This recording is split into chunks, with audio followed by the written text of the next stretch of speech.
मराठीचा handsome hero आणि गुणी अभिनेत्री अशी आपली स्वतःची अशी ओळख निर्माण केलेली आहे कश्मीर महाजनी आणि स्पृहा जोशी आज आपल्यासोबत आलेले आहेत.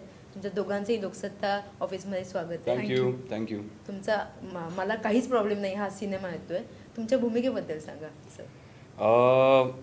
मी अजय नावाचं पात्र केलं आहे यामध्ये आणि अगदी पर्सनल लेवलवरती सांगायचं पात्राविषयी जास्ती बोलणार नाही कारण समीर बरंच काही फिल्मबद्दल बोलला आहे आणि ती त्या दोघांच्या पर्स्पेक्टिव्हमधनं जी काही कथा त्यांनी सांगितली आणि त्याचा आशय सांगितला तो त्यांच्या थ्रू मांडलेला आहे त्या दोघांच्या पॉईंट ऑफ व्ह्यू किंवा त्यांच्या नात्यामधनं. आणि आय फील की पर्सनल लेवलवरती एक काश्मीरची वेगळी बाजू इज अजय. म्हणजे तो माझा एक अल्टर इगो आहे जो समीरनी आणि मी मिळून शोधला आहे आतमधनं. एक सेन्सिटिव्ह आणि पॅसिव्ह असं कॅरेक्टर आहे.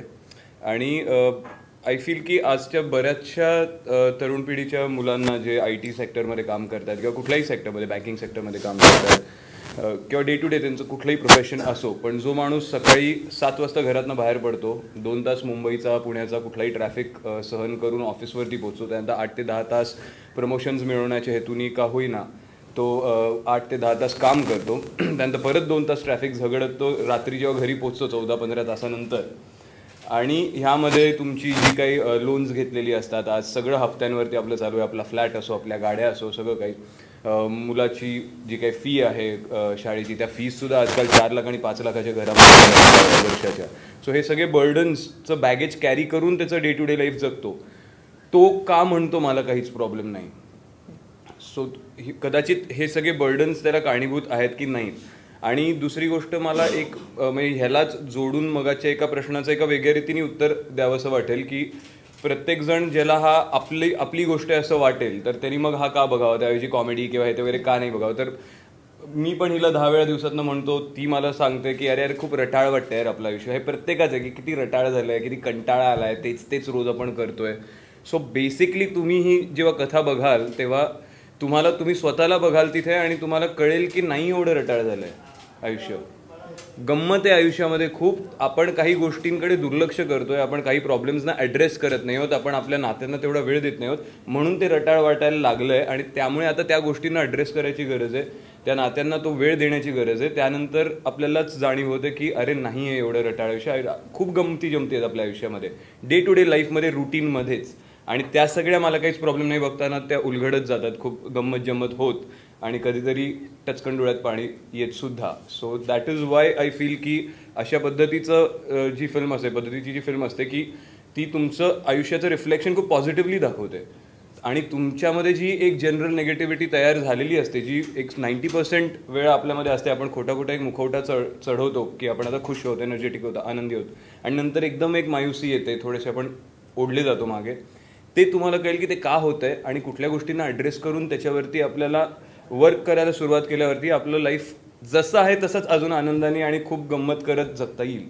सो हे अजयच्या थ्रू आजच्या प्रत्येक तरुण पिढीच्या मुलाला बघायला मिळेल आणि एन्जॉय करायला मिळेल आणि बाहेर पडेल तेव्हा पॉझिटिव्हली स्वतःच्या आयुष्याकडे बघायला लागेल आणि नाही म्हणणार जर का गरज नसेल तर मला काहीच प्रॉब्लेम नाही असं नाही म्हणणार. तो म्हणेल आहे प्रॉब्लेम बस बोलूया आणि सॉल्व्ह करूया आणि छान होईल लाईफ खूप.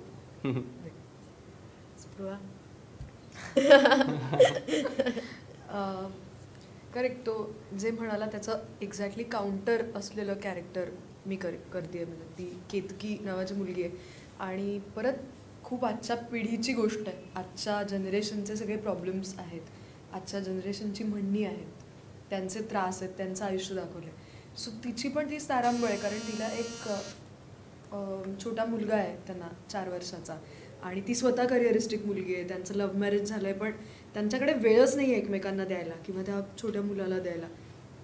सो आता तिच्या मनातली ती सगळ्या गोष्टी आहेत की नेमकं काय करायचं आपल्याला नेमकं काय हवं आहे मग त्या रिलेशनकडनं काय हवं आहे किंवा ओव्हरऑल लाईफकडनं काय हवं आहे आपल्याला किंवा आपण नेमके कुठल्या फेजमधनं जातो आहे हे कळत नाही आहे. आणि तिची चांगली गोष्ट ही आहे की ही गोष्ट ती मान्य करते.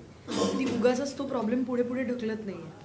ती धाडसी मुलगी आहे कारण ती तिच्या नवऱ्याला सांगते की बस माझ्यासमोर माझ्याशी बोल कारण मला माहिती आहे काहीतरी प्रॉब्लेम आहे आणि आपण आता एकमेकांशी पण खोटं बोलायला लागलो जी सगळ्यात वाईट गोष्ट आहे. सो आपण समोरासमोर बसून ह्या गोष्टीवरती किमान बोलूया तरी तर कदाचित तो प्रॉब्लेम खूप मोठा प्रॉब्लेम व्हायचा आता आपण सोडवू शकतो. कदाचित सॉरी एकच मिनिट.